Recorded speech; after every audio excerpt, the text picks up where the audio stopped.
What a wild 12 hours at Celtic Football Club.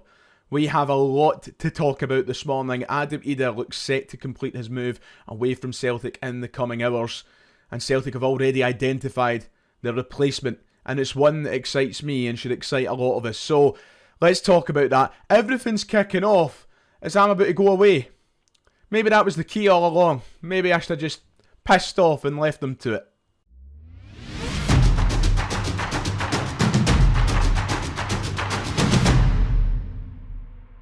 If you haven't already, please make sure to hit like and subscribe. It would be much appreciated. We are getting into the thick of it now.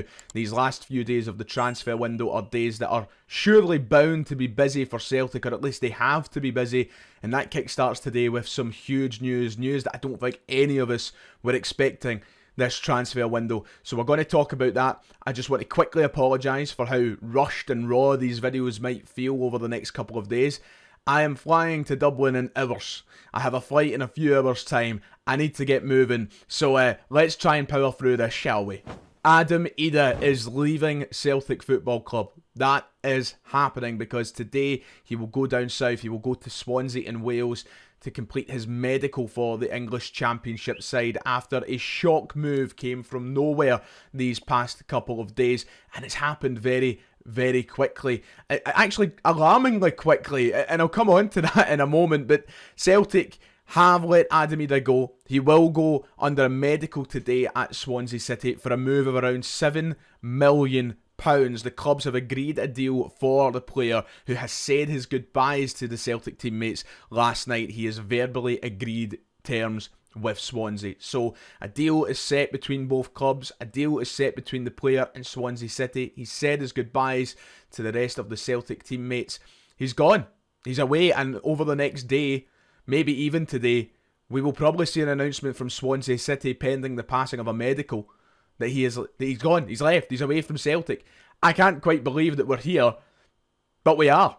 It all happened very quickly. It was Wednesday night. We heard rumours that Swansea were interested. Yesterday morning, we heard that negotiations were underway and had opened. And then last night, Anthony Joseph of Sky reported that a deal was almost close and a fee of £7 million was in agreement. But it's happened so quickly, and Adam Idah is basically no longer a Celtic player unless he somehow goes down south and fails a medical, which no in our luck would happen.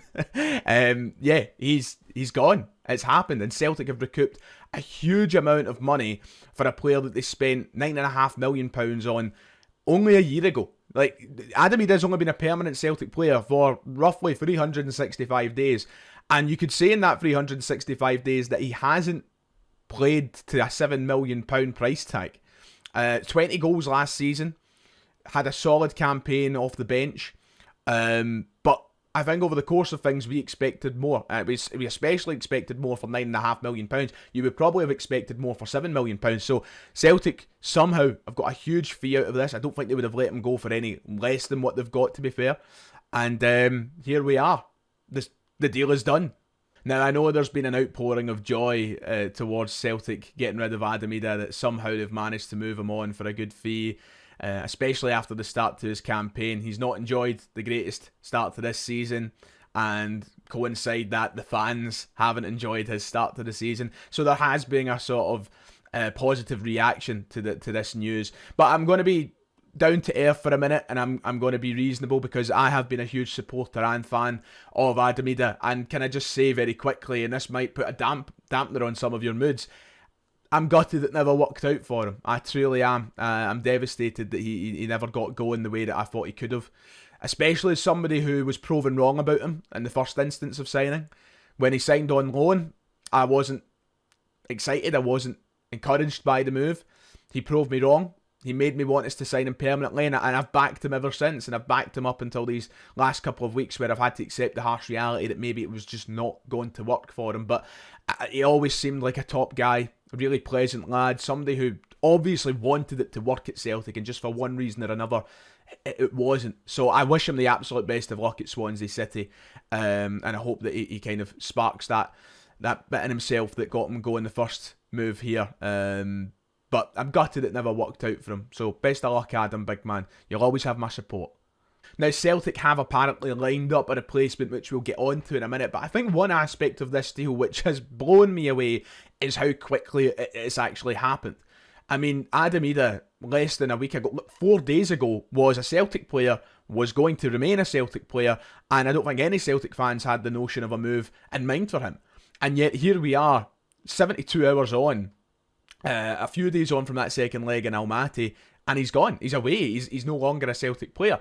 How has that happened? I think what's most damning about that for me is Swansea City, a club that's got half the reputation that Celtic do, or less than half of the reputation Celtic do, less than half the size of Celtic Football Club, and probably have, you know, nowhere near the amount of money in the cash reserves as Celtic do, have went out, identified a man, paid the money, paid his wages, and got their business done.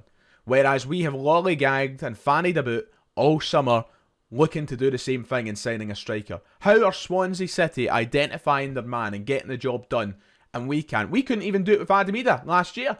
So what's going on? How are these clubs making an example of us? Now, I think that also isn't helped by the fact that we are near the end of the window and Swansea have now been pressured into making a deal happen fast. But Celtic are in that exact same situation with other players, and now it will be a real test of our board and a real test of our abilities behind the scenes if we can go out and sign a striker in the right amount of time. I think it's also mad how quick it's happened, because Brendan Rodgers had Idah a part of his plans and never seemed like he was ready to move him on, and Idah never seemed ready to move on. So I don't know if this is a case of Brendan and Idah both having an honest conversation with each other and saying, look, this might be best for your career, this might be an opportunity to start fresh, it's clearly not working at the minute, take this opportunity while it's there. I don't know if it's a case of the board nudging Rodgers and saying, we're not going to get this money again, let him go. We will never truly know until the dust has settled, but it's happened very, very quick, and now Celtic need to act accordingly. And I think that most fans would make the point, it's not just one striker we need, it's probably two. And boy, oh boy, do we apparently have a target in mind. I have been quite excited to talk about this morning, but I've been trying to contain my excitement because of the inevitable Celtic disaster that will probably follow, and because everything is too good to be true at this football club.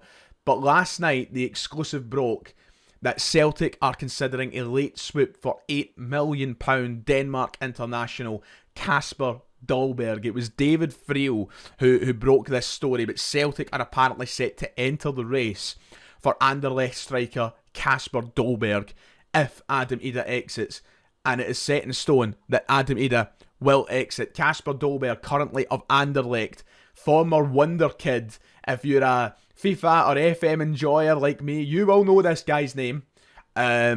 He's been about a wee bit. He's had his ups, he's had his downs, most recently a lot of ups, including the start to this season for himself personally. He is apparently being looked at as the man to replace Adam Idah. And it's not just The Sun reporting it, don't worry. Sky Sports via Anthony Joseph also reported last night that Kasper Dolberg is now the number one striker target, and Celtic have actually already explored the conditions of a deal earlier in the month. Now, the irritating thing about this, just to add my opinion in for a moment, is that if Celtic explored the conditions about this earlier in the month, why didn't we make a serious push before Champions League qualifiers when we did need a striker anyway? I understand that £8 million is a lot of money, and they were probably never going to do that when Adam Idah was still here without leaving for a sizable fee. But my God almighty, we've bottled the Champions League because we didn't go for targets, yet apparently we were exploring the conditions of a deal earlier in the month. Too much exploring and considering and thinking about this summer rather than actually getting going. But nonetheless, Celtic are considering returning with an offer, and there's also reports coming out from Belgium this morning that are basically reiterating the same point. DH Sports in Belgium, where Dolberg currently plays with Anderlecht, is reporting that Celtic are apparently ready to spend more than €10 million, which would equate to that £8 million we've spoken about. They're considering it and are making Kasper Dolberg a target. So this is a story that's doing the rounds here and in Belgium, that seems to be well backed up, that seems to be well sourced. I'm trying not to get too excited. And this is why I'm trying not to get too excited, because this just feels like too good to be true and too ideal a situation. Now, he's only got 2 years left in his contract, which is the reason why the 8 million is being thrown around rather than the market valuation of 13 million euros. He hasn't got a lot of time left there. Anderlecht are being backed into a corner, I think, to sell because of elimination from Europe. They aren't in European competition this season. They've bottled it, they've buggered it, and now I think their best players are in a situation where they'll probably want moves to bigger sides, aka Celtic in this situation. But look at his record over these last couple of years for Anderlecht. This is the sort of striker that I've been waiting on. This is the calibre of player that I've been waiting on. 44 goals in 95 games for Anderlecht in the top flight. Last season, he scored 25 goals at a top level for a top team. I mean, we're not talking Premier League, Bundesliga, Serie A. Of course we're not. We're Celtic. So when I say top level, you know what top level I'm equating to. Use your noggin. This is the sort of play. I mean, this season already, he's off to a great start. He's already scored 5 goals inside his first 8 games for Anderlecht this season. This is the sort of player that you want. I can't help but get my hopes up a little bit. He's been great since going to Anderlecht. He's had his ups and downs. He's had a couple of moves that haven't really worked out for him.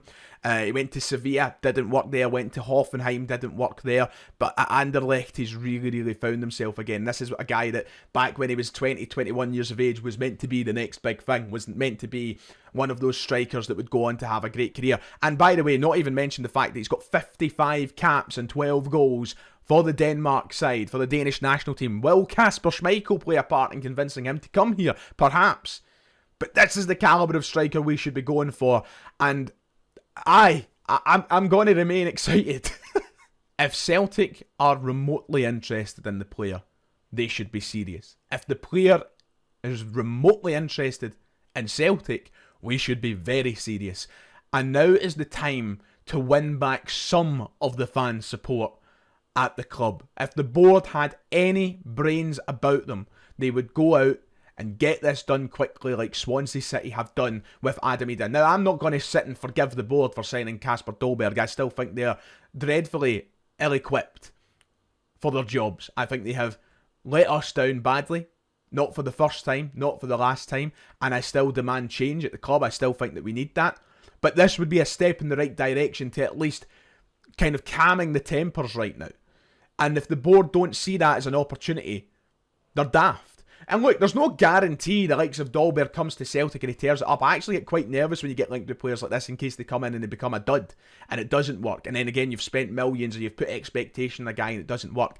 But you can't fault the side, or the club, sorry, for going for a player on paper who would look very good. So that's the attitude I'm trying to take, you know. And this would really be a great signing for us. We need to go out there and be serious and get this done. It would be, you know what, like, out of all the strikers we've been linked with this summer, Dolberg is easily the one that I would like the most, and it's mad to consider we could get him even after being knocked out of the Champions League. This would be a huge coup for the club, and they should be making it go. They should be making every possible effort and every best attempt to lure him to Celtic, because it's such a daft one to pass up on for any reason, whether it's over a couple of £1 million, a couple of £1,000 per week on his wages. Just get the job, bring him in. We need a quality striker. There is reports floating around just now from some reliable journalists that Anderlecht will consider letting them go if a fee of around £8.5 million is settled upon. So Celtic know the ballpark they're working in. We'll end up offering £4 million because that's how we operate. But I expect things to move very quickly with this. Whether that's in the direction of coming to Celtic or not. I think by the end of the day we will have an idea if Celtic are seriously going to go for him or not. And I hope it's more in the direction of seriously going for him. This is the quality we need. And just to make it clear, I still think we need another striker on top of him. I still think we need a couple now. We needed one with Ida at the club. Now I think we need two without Ida at the club. So Celtic have got business to do in these coming days. But Kasper Dolberg would be a signing of real intent for me. Right, I better get moving. Because things will change very quickly. And I've got a flight to catch. So take care of yourself. God bless. And I'll see you all next time, where hopefully we have some signings through the door.